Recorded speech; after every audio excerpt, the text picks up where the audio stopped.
अमरावती जिले के धारनी में आयोजित सभाओं के दौरान एक भावुक दृश्य देखने को मिला।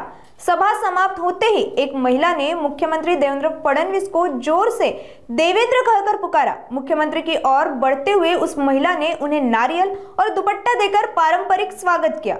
यह दृश्य देखकर वहां मौजूद नागरिकों में भी उत्सुकता देखने को मिली। मुख्यमंत्री ने भी धैर्यपूर्वक उसकी बातें सुनी और मेलघाट की समस्याओं पर उचित कार्रवाई का आश्वासन दिया। मूळ गाव धारणीच आहे। मी इथे सामाजिक कार्यकर्ता आहे आणि मी सर्वसाधारण महिला आहे। सर्वसाधारण महिला आहे। मी त्यांना मला एवढं सांगायचं होतं, रस्ता, नाल्या आणि पाण्याची समस्या ही सर्वात मोठी भेडसावते मेलघाटमध्ये आणि ते तेवढंच त्यांना सांगितलं। आणि त्यांच्या या बहिणी आहेत त्या माझ्या क्लासमेटही आहे आणि त्यांची जे काकू आहे ती आमची म्हणजे मामी आहे। त्यांनी सांगितलं ना की करतो म्हणून, रस्ता करतो म्हणून सांगितलं। त्यांनी बोलले ते बोलू।